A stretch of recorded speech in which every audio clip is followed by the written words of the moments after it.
আসসালামু আলাইকুম ওয়া রাহমাতুল্লাহ। সুপ্রিয় AHM ইউটিউব চ্যানেলের দর্শক মণ্ডলী, আশা করি আপনারা সবাই ভালো আছেন। আজকে আমরা হযরত মুসা আলাইহিস সালাম এর সেই অলৌকিক লাঠির, যেটা ছেড়ে দিলে সাপ হয়ে যেত এবং ধরলে লাঠিতে পরিণত হতো, এই অলৌকিক ক্ষমতাটি হযরত মুসা আলাইহিস সালাম কিভাবে পেয়েছিলেন তা জানতে হলে ভিডিওটি শেষ পর্যন্ত দেখতে থাকুন। হযরত মুসা আলাইহিস সালাম সুদীর্ঘ 10 বছর তার শ্বশুর শুআইব আলাইহিস সালাম এর নিকট থেকে বিদায় গ্রহণ করে কিছু জরুরি মালপত্র, কিছু পশু ও বিবি সফুরাকে নিয়ে মিশরের উদ্দেশ্যে যাত্রা শুরু করলেন।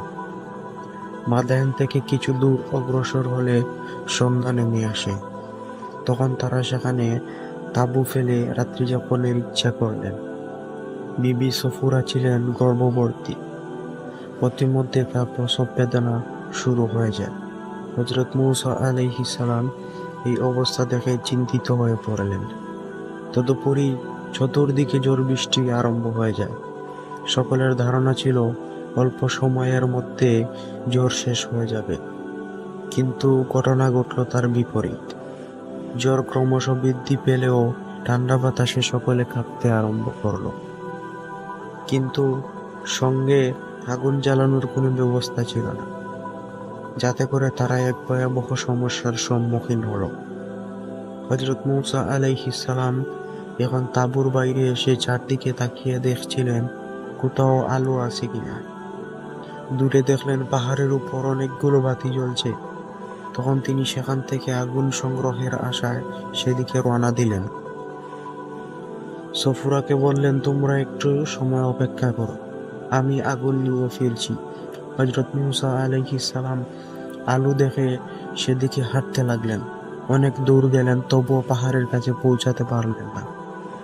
মনে হলো যেন পাহাড়টি ক্রমে দূরে সরে যাচ্ছে, তবুও তিনি প্রাণপণে ছুটতে লাগলেন।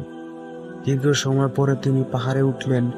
তিনি সেখানে দেখতে পেলেন এক প্রকার গাছের শাখা প্রশাখায় আগুন জ্বলছে।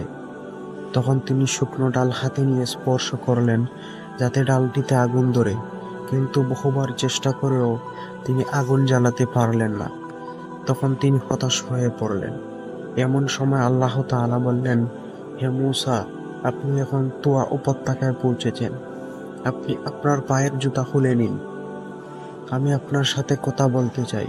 আপনি গাছের শাখা প্রশাখায় যে আলো দেখতে পাচ্ছেন সেটি আগুন নয়, সেটি আমার নূরের উজ্জ্বলতা মাত্র। আমি আপনাকে আমার নবী হিসেবে পছন্দ করি। অতএব আপনি পাঠ করুন, লা ইলাহা ইল্লাল্লাহ মুসা কালিমুল্লাহ। অতঃপর আপনি সর্বদা আমার কথা স্মরণ করুন এবং নিয়মিত সালাত আদায় করুন। সমগ্র পৃথিবীর মানুষকে এ কালেমার দাওয়াত দিন। পৃথিবীতে আল্লাহর আইন প্রতিষ্ঠার লক্ষ্যে জিহাদ করুন। হযরত মুসা আলাইহিস সালাম এর হাতে ছিল একটি লাঠি। আল্লাহ তাআলা হযরত মুসা আলাইহিস সালাম এর প্রশ্ন করলেন, হে মুসা, আপনার ডান হাতে ওটা কি? হযরত মুসা আলাইহিস সালাম জবাব দিলেন, ওটা আমার লাঠি। ওটার উপর আমি ঠেস দিয়ে বিশ্রাম করি। ওটা দ্বারা আমি মেষের জন্য পাতা পারি। এছাড়া আমি এটা দিয়ে আরো অনেক কাজ করি। আল্লাহ তাআলা নির্দেশ দিলেন, আপনার লাঠিটা মাটিতে ফেলে দিন। মুসা আলাইহিস সালাম লাঠিটা মাটিতে ফেলে দিলেন। অমনি সেটা একটা বিরাট অজগরের রূপ ধারণ করে। মুসা আলাইহিস সালাম এই দৃশ্য দেখে ভয় পেলেন।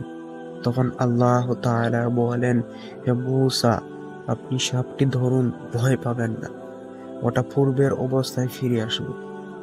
যখন হযরত মুসা আলাইহিস সালাম ওটাকে ধরলেন, তখন সেটা লাঠিতে পরিণত হলো।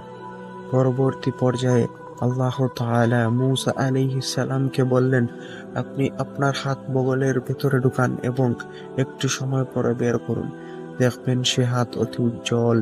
মুসা আলাইহিস সালাম আল্লাহর আদেশে বগলের ভিতর হাত খুঁজে বের করলেন।